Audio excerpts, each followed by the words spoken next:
영어쉐도잉 slow version. It is 10 years since the former Prime Minister Julian Galle's now famous misogynist speech in the federal parliament. I will not be let to go the 60. The government will not the lectures about sexiness and messages by this man. Well, has anything changed in the time since that speech when it comes to gender equality in politics, the media, and Australian society? The book Not Now, Not Ever exposed that with contributions from leading writers and commentators. It's been edited by Julie Gardis, who joins now from Brisbane. Good morning to welcome you, Newsbreak. Good morning, Grace, to be with you. I think one of the most surprising things I learned was that you have not actually rewatched a full copy of that speech since the day you delivered it. Why is that?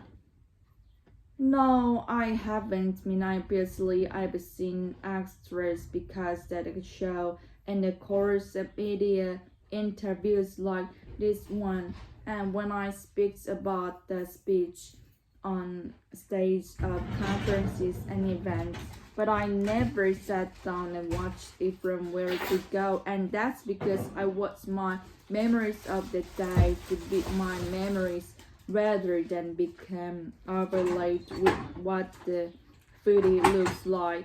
Well, I can tell you the memories for some people, they hang on earrings. Friends gave me new words on earrings. At 10 years on, you surprised that beside the fact that this creates a lot of merchandise, clearly, that it has almost grown from that first day. Oh, looks, it's extraordinary, and I am completely amazed at where it's got to.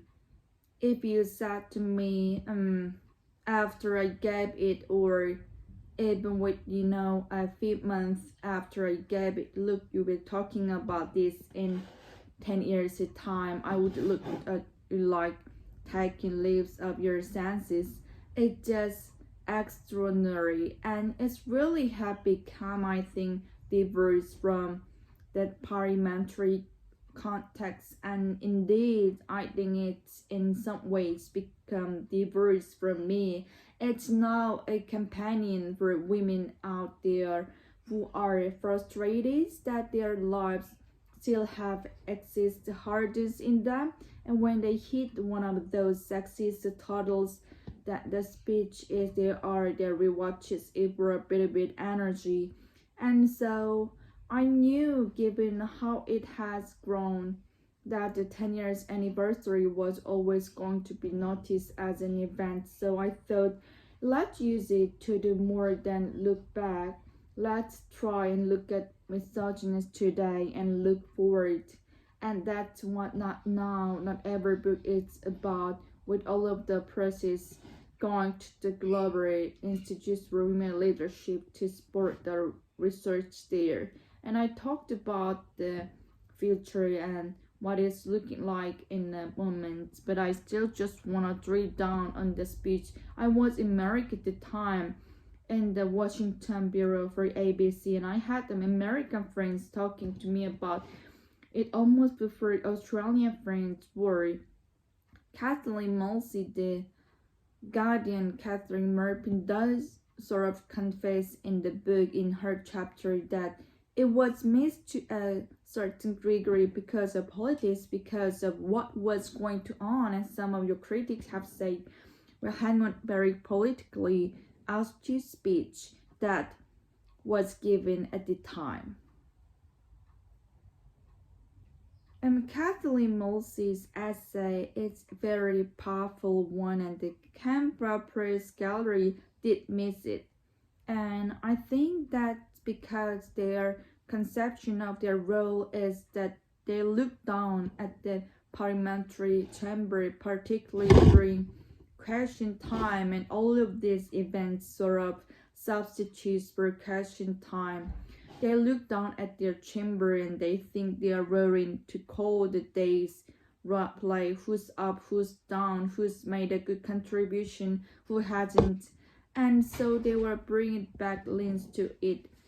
We are around the world, and I think women around Australia were less interested in mechanics and the temper of that parliamentary day. They saw it as a sort of cry about outrage, about misogyny and sexism, which is still felt in their everyday lives. So yes, the speech had different dimensions, depends on who you were, where you were, and what you thought your role was at that moment. But 10 years on, I'm not sure anybody is particularly interested now in everything to do with Parliamentary Day, but I think people do want to see a changes roles, a more gender equal world, and they look at the speech in that context. You have suggested that you think it will be inevitable there will be major procedural reform within Parliament within questions time, because despite all the promises of it being a less angry place that puts a lot of women, a lot of girls, a lot of you got men, you think that we will see change there? I don't think it's inevitable, but I think it's probably over time. I think community expectations have changed, and I think how we treat each other at work, how we want people to treat each other, and community events when crowds gather, expectations have changes, and then people look at the parliament and go, wow, that's kind of still dinosaur land in terms of how people are allowed to treat each other and get away with it. So I think over time the parliament will respond to that, or it's more likely that not to respond to that. Now, I'm not someone who was ever alienated by the fact that question time in particular was very robust place. If anything, I went into parliament wanting to show that women could survive and thrive in that environment. But I do recognize now that people have different expectations, and it would be good if the parliament reflects that. International Day of the Girl, and we have some green tartan. Really, I do feel like one step forward, two step back, not just here in Australia, but around the world that we're saying in Haran, we were saying in Afghanistan. Yes, I mean, when we look right around the world today, we look at the statistics from bodies like the World Economic Forum that tell us that it's going to be well over 100 years before we reach gender equality globally. What we know that hundreds of millions of girls are out of school, and they are very likely to end up in lives of poverty, potentially forced marriages, as a result of navigating education and never getting opportunity. And that is going, that's including in Afghanistan. And that is very depressing. So this land of gender equality is not just about us in Australia and the remaining barriers here, but what we can do to lean in and help others around the world who are facing even more formidable barriers. And back in Australia, when you reckon with another female prime minister.